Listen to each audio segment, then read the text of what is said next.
Bonjour à toutes et tous, moi c'est Ed et bienvenue à la maison. On se retrouve aujourd'hui pour modifier un petit peu le format habituel de la lecture manga, où je vous présente plusieurs livres que je découvre. Cette fois-ci, on va se concentrer que sur une seule série, L'Attaque des Titans. Une série que je viens de lire en intégralité, que je ne connaissais pas particulièrement avant, je n'avais pas d'avis, je n'ai pas vu l'animé, je n'étais pas particulièrement hypé pour la lire, donc au final, j'ai envie de dire presque un avis plutôt neutre. C'est parti pour ça, et bien plus encore, parlons aujourd'hui de L'Attaque des Titans. Générique.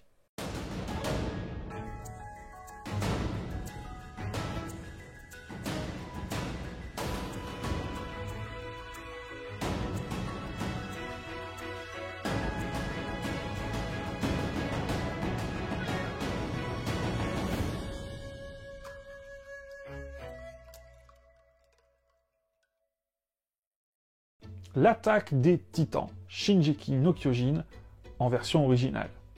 C'est un manga qui est fini en 34 tomes, de Hajime Isayama. On va voir ça en quelques dates pour un petit peu comprendre le phénomène. En 2009, Isayama, le mangaka, a 23 ans, et il arrive à être prépublié au Japon. 4 ans plus tard, la saison 1 de l'anime sort, au pays du soleil levant, et on a les débuts du manga en France, donc en 2013. En 2015, en France, on a droit à une version colossale, qui est une version bien plus grande. Il y a également un film live au Japon. En 2019, soit 10 ans après le début de la prépublication, 100 millions d'exemplaires ont été vendus dans le monde. Et en 2021, cette année, fin de la série au Japon et en France, le mangaka Isayama a 35 ans. Une série d'ailleurs qui aura énormément de dérivés. Du manga, du roman, j'en passe et des meilleurs. Ça serait bien trop long de tout vous citer, comme je l'ai déjà dit, une série live. Il faudrait presque faire une vidéo de 30 minutes là-dessus. Pour finir sur les explications qui sont un petit peu, je trouve, intéressantes, c'est une série qui est un shonen au Japon, donc qui vise un public d'adolescents masculins. Mais en France, ça sort sous l'appellation seinen, donc qui vise un public toujours masculin, mais d'une tranche d'âge au-dessus. Car en France, c'est jugé avec des éléments qui ne sont pas les éléments clés du shonen traditionnel. De quoi qu'est-ce donc que ça parle, l'Attaque des Titans? Il fut un temps où les humains dominaient le monde. Puis, les Titans sont apparus. Énormes, quasi invulnérables. Ils semblent n'avoir qu'un but, dévorer l'humanité entière. Les derniers survivants se sont retranchés dans une forteresse, entourée de remparts infranchissables à l'abri de ces monstres. Un siècle plus tard, la peur des Titans s'estompe. Le jeune Eren et ses amis, Armin et Mikasa, se prennent à rêver d'exploration au-delà des enceintes qui les enferment depuis toujours. C'est alors qu'un titan colossal, de plus de 50 mètres de haut, détruit le mur que tous croyaient indestructible. Le cauchemar commence. Voilà le pitch de l'histoire. D'ailleurs, elle pourrait prendre le temps, mais non, le début est assez efficace et on est tout de suite mis dans l'urgence, au cœur de l'action. Le constat est simple. La destruction de ce mur remet immédiatement les humains, et donc nos héros, au cœur de la chaîne alimentaire, et pas vraiment au sommet. Le mangaka ne maîtrise pas très bien les dessins, que ce soit dans les phases d'action, ou dans celles qui sont plus calmes. C'est clairement, pour moi, le point faible de l'œuvre. Mais l'enchaînement des scènes est assez fluide, et surtout, il arrive à nous donner envie de connaître la suite. Dès le premier chapitre, on nous signale un « là-bas, il y a un secret, mais il n'est pas accessible pour le moment ». On va le mettre en attente, en stand-by quelque temps. On espère que ce ne soit pas, comme bien souvent, des révélations un peu qui tombent à l'eau, qui se dégonflent quand on arrive devant en mode « Ah, c'est tout ». C'est un petit peu ce que j'avais peur. Au final, sans grande surprise, on va suivre dans ce manga les survivants de cette première vague d'attaque qui, quelques années plus tard, auront intégré les troupes militaires de la ville. Un événement majeur dans l'histoire va arriver à peu près au 3e tome. Ça m'a sorti de l'histoire. Je n'ai pas accepté cette chose-là dans cet univers-là. Si je vous dis par exemple, tiens regarde, je vais te montrer un film sur la Seconde Guerre mondiale avec Clint Eastwood. À un moment, il y a Harry Potter qui arrive et il invoque un Patronus. Ça va vous faire drôle. Moi, ça m'a fait drôle, pareil. Alors évidemment, je grossis le trait, mais ça m'a un petit peu fait cet effet. Et j'ai préféré faire une pause dans la lecture, histoire de digérer l'information et de me dire, ok, dans ce monde-là, c'est possible. Dans la suite, l'auteur distille vraiment efficacement, au fur et à mesure des pages, les ajouts, que ce soit via des personnages secondaires, nombreux, et pour beaucoup avec des objectifs qui font que nous n'avons pas la sensation de suivre des personnages comme dans le jeu par exemple Skyrim, où on arrive devant eux et ils ont des phrases toutes faites. Mais aussi, il y a des histoires qui viennent se rajouter régulièrement à la grande histoire et qui apportent leur lot de mystères qui seront réglés plus ou moins vite et qui nous font largement patienter en attendant d'avoir la suite et fin du secret qui a été annoncé dans ce premier chapitre. Et je trouve que c'est là que la force du manga se trouve. On sent que l'univers est plus vaste que ce qu'il n'y paraît. Au final, depuis le début, on nous fait voir l'histoire à travers un prisme, une vision, un regard. Et cette vision-là, c'est la vision des gens qu'on suit. Mais j'y reviendrai un petit peu plus tard dans la vidéo. Au fur et à mesure de l'avancement de la série, pour le dessin, c'est clairement toujours pas un point fort de l'œuvre. Hein. Je pense même que certains d'entre vous pourraient être rebutés au niveau des dessins. On voit que l'auteur aime quand il y a de la baston.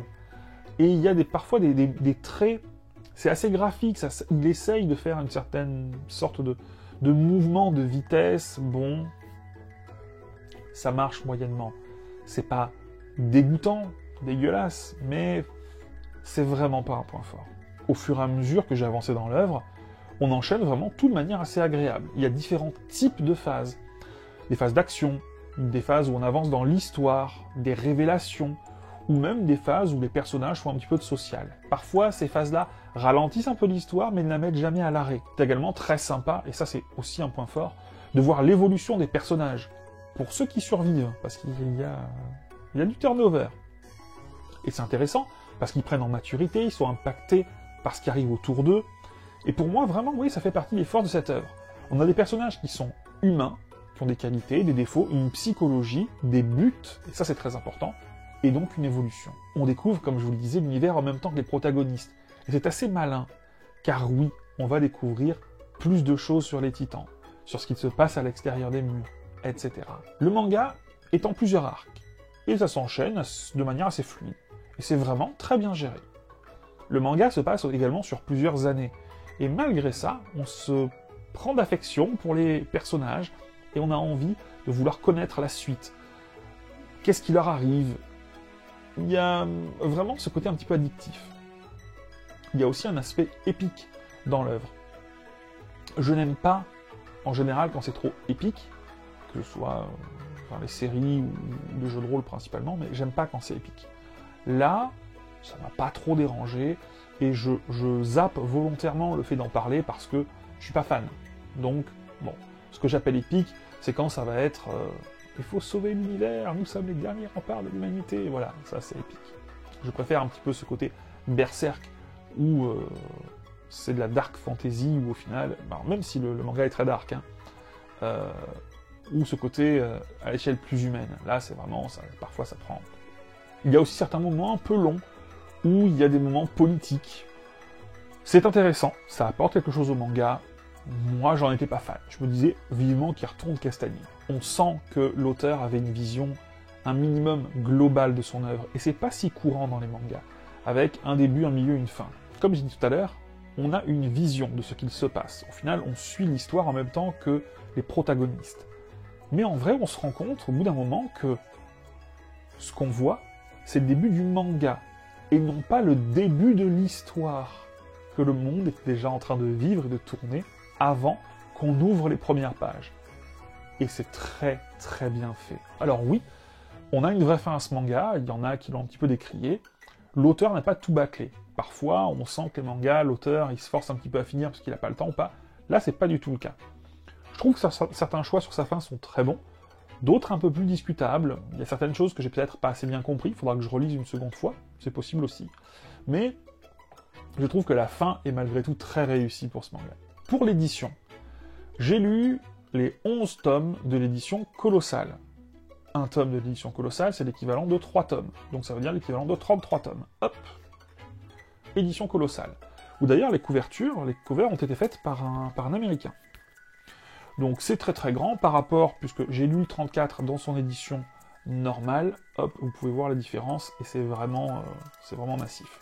Laquelle des deux versions est le mieux? En vrai, ça va dépendre de ce que vous préférez. quels sont les désavantages de l'édition colossale? Bah déjà, le poids. Hein, c'est 1,5 kg, je crois, le bouquin, 1 kg, 1,2 kg, 1,3 kg. Donc c'est vrai que pour lire, bah, il vaut mieux le poser sur une table.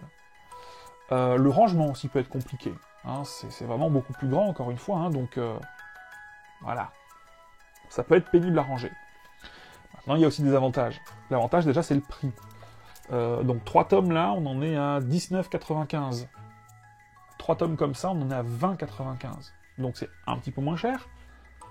C'est beaucoup mieux d'avoir des pages en grand. On va suivre des humains et des titans. Les titans qui font jusqu'à 40 mètres.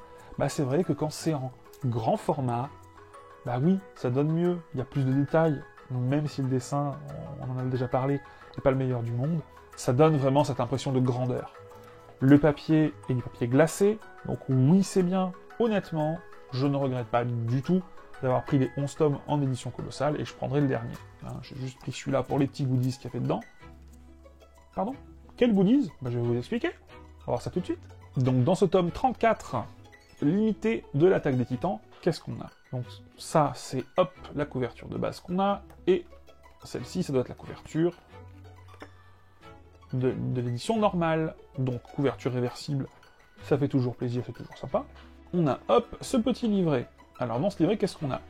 En fait, c'est tout simplement les storyboards des 2 premiers chapitres.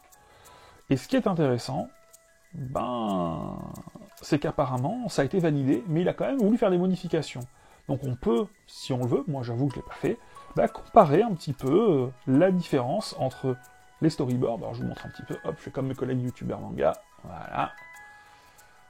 Donc entre les storyboards et ce qu'on peut trouver dans l'œuvre originale. On a 2 cartes postales en plus. Hop, voici la première, voici la seconde, avec des personnages du manga, avec évidemment écrit « Merci pour la lecture ». Quelque chose... Ah, ça c'est top. Une petite dédicace de l'auteur sur un petit shikishi qui sera du plus bel effet devant les mangas. Évidemment, c'est une reproduction, hein. Alors peut-être qu'il l'a fait, il l'a sûrement fait pour l'édition de ce tome-là, et puis hop, un petit coup de photocopieuse. Mais honnêtement, la qualité est vraiment pas mal, hein. Ça fera joli. Et un petit papier sur lequel on résume tout ce qu'il y a. Et d'ailleurs, on a l'information pour le livret avec le storyboard, c'est 100 pages en tout. Avant de tourner la vidéo, je suis allé regarder l'opening de l'animé. Et j'ai quand même l'impression que l'attaque des titans, ça doit clairement être mieux en animé. C'est beau, c'est plus rythmé, il y a des musiques super qualitatives qui accrochent bien l'oreille. Bah, les phases d'action qui se veulent nerveuses, elles ont l'air bien nerveuses, et puis surtout, dans le manga, il y a une sorte d'équipement qui permet de faire des combats dans un environnement tridimensionnel. Ben, ça donne bien mieux. Donc, si je dois faire un très gros résumé, très bon manga, je comprends la hype autour de celui-ci. Le scénario, bah, c'est la force de ce manga, avec des révélations régulières, et l'impression que la vision que l'on a, celle du héros, s'intègre parfaitement à une histoire bien plus grande. Les dessins, ben, c'est sa faiblesse. La version animée me semble vraiment plus alléchante que la version papier, et je dirais peut-être aller vers la version animée. N'hésitez pas à me dire en commentaire si vous avez déjà vu les deux, mais c'est vrai que après avoir lu les livres, je me suis dit bon bah c'est fini, c'était sympa, voilà. J'ai regardé l'opening, je me suis dit oh, ça a l'air bien dis donc. Voilà ce que j'ai pensé de l'attaque des titans. Mais hop, ne partez pas tout de suite, j'ai une petite question à vous poser. Est-ce que ce genre de vidéo, c'est-à-dire où je découvre non plus quelques livres, mais une série en intégralité, surtout une série qui est connue, avec un regard assez neutre, est-ce que ça vous intéresse? Est-ce que je dois en faire d'autres? Alors évidemment, ceux qui étaient là la semaine dernière et qui ont vu, parce que vous êtes nombreux à l'avoir vu, disent oui, j'ai pris le coffret One Piece. Est-ce que ça pourrait vous intéresser? Parce que One Piece, tout le monde connaît. Mais est-ce qu'un regard un peu plus, encore une fois, neutre, pourrait vous intéresser ou non? N'hésitez pas, dans les commentaires, moi ça m'intéresse. Si vous voulez qu'on papote, encore une fois, les commentaires, ça fait plaisir. L'abonnement, ça booste la chaîne et ça fait encore plus plaisir, n'hésitez pas. On se retrouve la semaine prochaine pour, ça sera l'achat du mois. J'ai envie de finir sur une petite citation. Une citation d'ailleurs qu'on trouve dans l'Attaque des Titans, et que je trouve assez intéressante. Je n'ai certes pas beaucoup vécu, Mais il y a quelque chose en laquelle je crois fermement. Les personnes qui ont la capacité de changer quelque chose dans ce monde, toutes, sans exception, ont le cran d'abandonner des choses qui leur sont importantes si elles doivent le faire. Les personnes qui ne peuvent se résoudre à abandonner quelque chose d'important ne pourront jamais changer quoi que ce soit. À la semaine prochaine.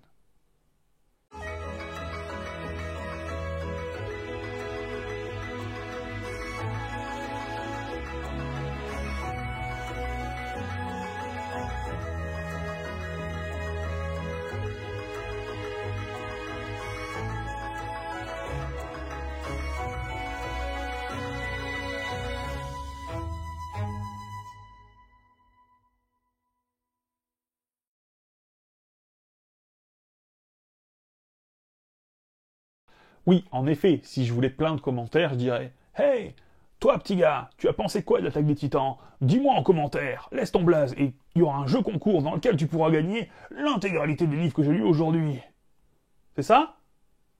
Voilà. Ah. Vous avez vu comment elle est, madame. De partager avec les abonnés aussi, de savoir. Je n'aime pas les abonnés. Je n'aime personne, je n'aime pas les mangas. En fait, moi, ce que j'aime, c'est les comics. Derrière moi, c'est un fond vert. Je n'en ai jamais lu, je n'en lirai jamais.